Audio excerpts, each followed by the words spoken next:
Mieru tev jaunā Dieva žēlastības dienā. Šis ir vēstījums īsi par galveno, un es bradāju, teikšu tā, bradāju pa 2. Mūzes grāmatu 23. nodaļu. Es tajā nodaļā atradu kādu ļoti spēcīgu vārdu. Gan sev, gan es domāju arī tev tas būs spēcīgs, bet līdz tam man vēl ir jāizbrien. Es izlaižu ļoti daudzus pantus, un šobrīd esmu apstājusies pie 19. Vakar es biju 1. pantā, ļoti bradāju. Un te es lasu. Es lasu patiesībā, ja vakardienas lasījumā tu redzēji nesakritību ar Dievu vārdu, es lasu Glika tulkojumu. Man šobrīd tas liekas interesants, jo tā liekas. Bet Dieva vārds ir Dieva vārds, un viņš jebkurā tulkojumā ir labs un pareizs un noderīgs pamācībai un taisnošanai un ticības stiprināšanai. Un te viņš saka: pirmais no tavas zemes pirmiem augļiem tev būs nestā kunga sava dieva namā. Tev āzīti nebūs vārīt viņa mātes pienā. Un bija laiks, kad es ļoti daudz domāju par šo pantu, ko nozīmē. Labi skaidrs, mani pirmai piedara Dievam, tos būs nes Dieva namā. Mēs saprotam, ka pirmie 10% no tā, ko Dievs man ir devis. Es zinu, ka ir kalpotāji, kas no katras dāvanas pienes, un manā gadījumā bija tā, ka mana dzimšanas diena, piemēram, dzimšanas dienas dāvana, tās vērtības 10. tiesa stipri pārsniedz to, kas vispār ir manā budžetā. Un tad man bija jautājums pie Dieva, kā to darīt un kā to izdarīt. Bet es šoreiz ne par 10. un ne par to. Tur ir pants: tev āzīti nebūs vārīt viņa mātes pienā. Un tas ir teikums, kas liek daudz domāt. Es pieļauju, ka es šobrīd pateikšu galīgi neteoloģiskas lietas. Es šo jautājumu savulaik uzdevu arī kristīgajā radio raidījumam, ko par to saka Bībele. Un tā atbilde bija normāla atbilde un izsmeļoša un viss ok. Juris atbildēja, pēkšņi aizmirsu viņu uzvārdu, teologs Juris atbildēja no teoloģiskā viedokļa. Bet bija laiks, kad es tiešām daudz jautāju Dievam par to, kā to saprast, ko tas nozīmē. Un tā pārdomājot, es nonācu pie slēdziena, ka viņš saka: neapēd savu sēklu. Neapēd savu sēklu. Jeb citiem vārdiem sakot, ja viņš runā te par pirmajiem augļiem, par pirmajiem no savas zemes pirmajiem augļiem tev būs nestā kunga namā, un tālāk viņš saka, manā interpretācijā, neapēd savu sēklu. Neapēd to, kas tev ir jāiesēj, lai tev būtu. Un tā manās pārdomās radās pārliecība par to, ka šis teikums tev āzīti nebūs vārīt viņa mātes pienā, man saprotamā nozīmē ir neapēd to, ko tev vajag iesēt. Mēs zinām, ka 10. tiesa pieder Dievam, bet tas, ko mēs dodam virs 10. tiesas Dieva valstībai, Dieva darbam, Dieva namam vai citiem cilvēkiem, tas ir tas āzītes mātes pienā. Tā ir tā sēkla, kas mums ir jāiesēj, lai mums būtu, jo Dievs ir devējs, un Dievs redz mūsu sirdi.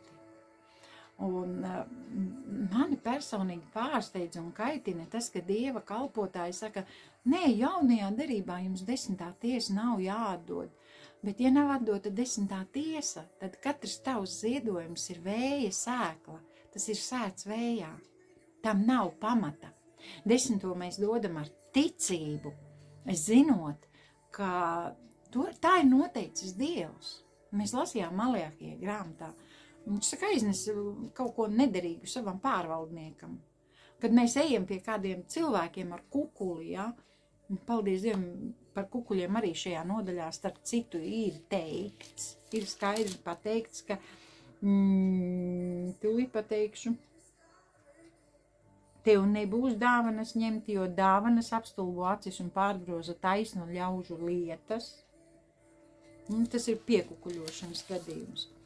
Un Dievs saka, es gribu vairot. Es gribu vairot to, kas tev ir. Tāpēc neapēd āzīti, nevari āzīt savas mātes pienā, neapēd savu sēklu. Iesēj, tad, kad Dievs runā, iesēj. Un, manuprāt, šobrīd, šajā periodā, vislabākā augsne, kur iesēt, ja, mēs zinām, ka augsnē, kad mēs ejam labā augsnē.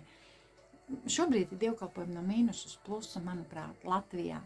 Tie būs dievkalpojumi, kur, vismaz līdz šim Dievs ir brīnumainā veidā darbojies. Abrīnumi.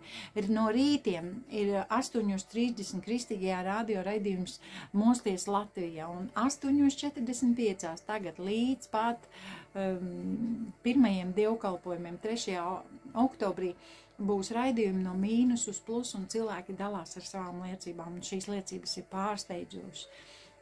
Kādam vīram pilnībā dziedināts gastrīts, man pazuda sāpes, ar kurām es biju dzīvojis 24 gadus dienā.